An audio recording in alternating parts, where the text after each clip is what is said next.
بسم اللہ الرحمن الرحیم۔ معزز خواتین حضرات، السلام علیکم ورحمۃ اللہ وبرکاتہ۔ سیدنا موسیٰ علیہ السلام مصر سے کیوں نکلے، یہی ہمارے آج کے قرآن مجید کے سبق کا موضوع ہے۔ آئیے معمول کے مطابق سب سے پہلے آیت مبارکہ کی تلاوت کرتے ہیں۔ اعوذ باللہ السمیع العلیم من الشیطان الرجیم۔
معزز خواتین و حضرات، رب کائنات کی پاکیزہ کتاب قرآن مجید 19واں پارہ سورۃ الشعراء آیت مبارکہ ہے 21۔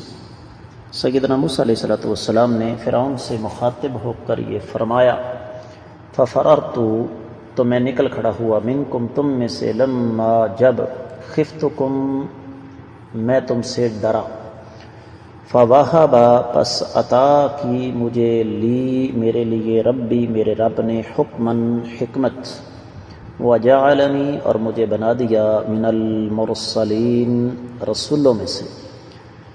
با محاورہ ترجمہ سماعت فرمائیے گا۔ پھر میں تم سے خائف ہو کر یہاں سے نکل کھڑا ہوا، پھر میرے اللہ نے مجھے حکم اور علم عطا فرمایا اور مجھے اپنے رسولوں میں سے کر دیا۔ امام ابن کثیر رحمۃ اللہ علیہ ارشاد فرماتے ہیں کہ اس کا معنی یہ ہے، الحال الاول انفصل وجاء امر آخر۔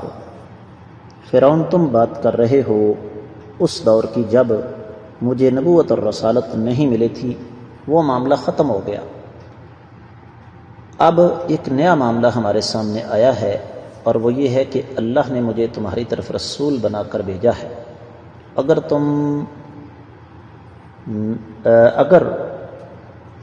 تم میری اطاعت کرو گے، اس حکم کو مان لو گے تو محفوظ رہو گے، اور اگر اس کی مخالفت کرو گے تو یقینی طور پر پھر اللہ تعالی تمہاری گرفت فرمائیں گے۔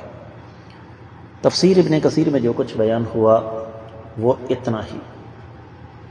دیگر کتب تفسیر کا جائزہ لیا جائے تو اہل علم یہ فرماتے ہیں کہ جو پہلی بات سیدنا موسیٰ علیہ السلام نے فرمائی کہ ففررت منکم لما خفتکم، کہ جب میں تم سے ڈرا تو میں پھر یہاں سے نکل کھڑا ہوا، وجہ اس کی یہ ہے کہ میرا تو اس قبطی کو قتل کرنے کا ارادہ نہیں تھا، لیکن ہو گیا۔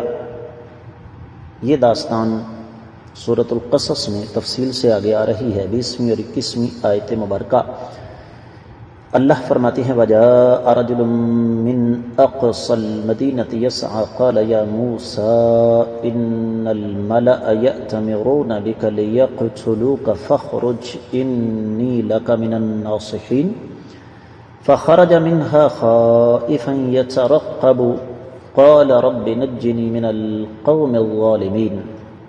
ایک آدمی شہر کے آخری کنارے سے بھاگتا ہوا آیا، کہنے لگا، اے موسیٰ علیہ السلام، بادشاہ کے کرندے آپ کو ڈھونڈتے پھر رہے ہیں تاکہ آپ کو قتل کر دیں، آپ یہاں سے نکل جائیں، میں آپ کا خیر خواہ ہوں۔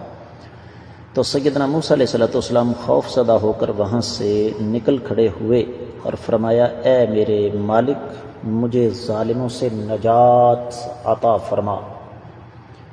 اگلی بات یہ ہے فواہب علی ربی حکما، میرے اللہ نے مجھے علم عطا فرمایا۔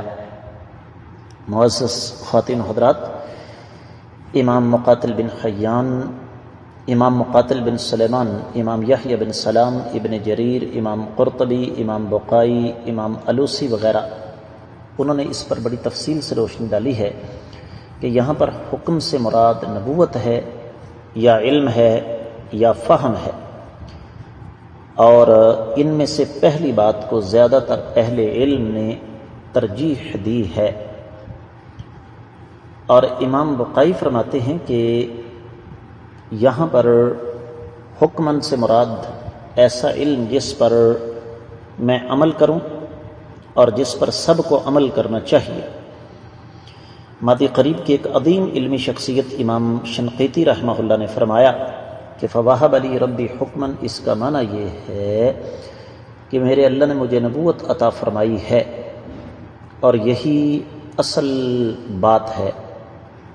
فقیہ العصر امام ابن عثیمین رحمہ اللہ، اور پھر یحییٰ بن سلام، ابن جریر، امام واحدی، امام بغوی، امام خازن وغیرہ، امام علیمی، ان سب نے اسی بات کا جزم فرمایا ہے کہ یہاں پر حکمن سے مراد علم ہے۔ وجعلنی من المرسلین، میرے اللہ نے مجھے اپنے رسولوں میں سے کر دیا ہے تاکہ میں اللہ تعالیٰ کا پیغام تم تک پہنچا سکوں۔ معزز خواتین و حضرات، یہاں پر ایک اور بات سمجھنے والی ہے، اور وہ یہ کہ سیدنا موسیٰ علیہ السلام اگر مصر سے نکلے تھے تو یقیناً اس کے پس پردہ ایک حکمت تھی۔ سیدنا موسیٰ علیہ السلام کوئی مجرم نہیں تھے، بلکہ اصل بات یہ ہے کہ موسیٰ علیہ السلام کا ارادہ تو صرف اسرائیلی کی مدد کرنا تھا، اور یہ قتل بھی قتل خطا تھا، لہذا فرعون کا یہ اعتراض بالکل حقیقت سے ہٹ کر تھا۔ تو سیدنا موسیٰ علیہ السلام نے فرعون سے مخاطب ہو کر یہ فرمایا کہ اس بات کو چھوڑ دو کہ اس وقت کیا ہوا تھا، اس لیے کہ وہ سارے کا سارا معاملہ غیر ارادی تھا، نہ میرا اس قبطی کو کوئی قتل کرنے کا ارادہ تھا، اور نہ ہی میں ان لوگوں میں سے ہوں جو قتل و غارت کیا کرتے ہیں۔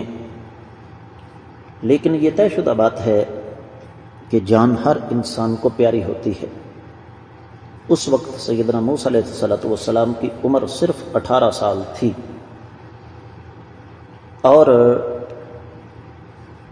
ظاہر بات ہے 18 سال کی عمر میں انسان کی ہمتیں، قوتیں، طاقتیں جوان ہوتی ہیں، اور پھر اس عمر میں انسان کو جو عدم تحفظ کا احساس ہے وہ عام لوگوں کی نسبت زیادہ ہوتا ہے۔ لہذا سیدنا موسیٰ علیہ السلام کا مصر سے نکل جانا دراصل ایک تسلسل تھا انسانی فطرت کا۔ تو فرمایا وہ تو بات ہو گئی، بات اب کی کرو۔ میرے اللہ نے مجھے علم، فہم، نبوت عطا فرمائی ہے، تورات کی تعلیم عطا فرمائی ہے، مجھے اپنے رسولوں میں سے کر دیا ہے، اس پر بات کرو، اور جو پیغام میں تمہارے سامنے لے کر آیا ہوں وہ تو ہمارا موضوع ہی نہیں، نہ ہی میرا وہ مقصد تھا، اور وہ تو معاملہ سارے کا سارا غیر ارادی تھا۔ اب جو اس وقت صورتحال ہے وہ یہ ہے کہ میرے اللہ نے مجھے اپنے مخلص بندوں میں سے کر لیا ہے، مجھے اپنا رسول بنا کر بھیجا ہے، میں اس اللہ کا پیغام تمہارے پاس لے کر آیا ہوں، اس پیغام پر بات کرتے ہیں۔ یہاں سے ہمیں ایک بڑا اہم سبق ملتا ہے، اور وہ یہ کہ اگر کوئی انسان اصلاح کی راہ پر چلتا ہے تو ہمیں اس کا ماضی اٹھا کر اس پر اعتراضات نہیں کرنے چاہیے، بلکہ حال پر بات کرنی چاہیے۔ امید ہے کہ انشاءاللہ یہ آیت مبارکہ آپ کو اچھی طرح سمجھ آ گئی ہوگی. کل تک کے سب کے لیے اجازت دیجیے. السلام علیکم ورحمۃ اللہ وبرکاتہ.